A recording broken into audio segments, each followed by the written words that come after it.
What's up guys? Change oil natin sa Lebron. 3,000 kilometers free change oil ko kay Lebron. So ayan, buksan natin to. This requires size 17 na socket range. Ayan,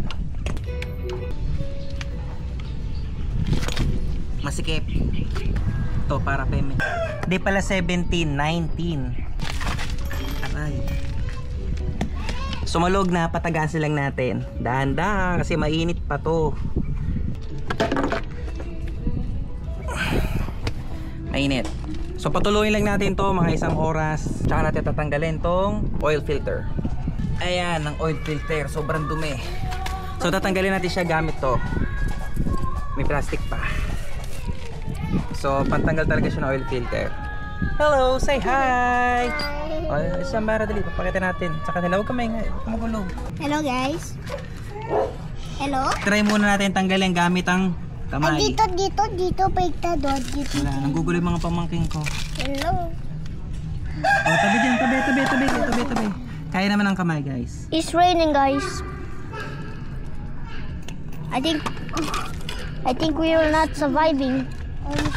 Ito na yung ano, gamit na oil filter. So papalitan na natin siya.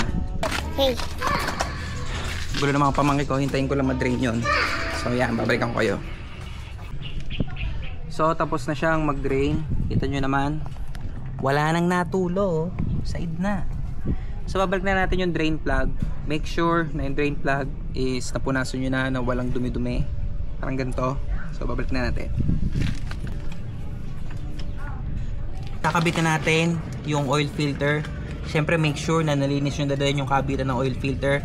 Ang gagabitin natin, Vic model, Vic, tapos yung code nya or yung size nya, hindi ko alam kung ano to, pero C901. So pang kotse to. Make sure lagyan muna ng langis dito tsaka sa loob, kalahati. Gagamitin natin langis RS8 fully synthetic, then 10W50 RS8. Baka naman.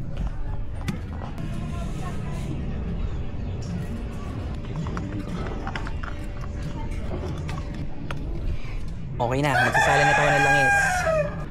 RS8. Tapos na nating ilagay yung langis. So total 3 liters. Pero minsan ginagawa ko 3.5 hanggang sa makita natin yung ganto. Ayan o, nasa high na. So L low tapos H high. So nasa high na siya. So after natin ilagay yung langis, kinabit natin yung oil filter, tapos yung drain plug. Make sure na tama lang yung pagkakahigpit para walang tagas. Papa-startin na natin. Nasaan yung susi ko? Ito. So papa-startin na natin. Shing.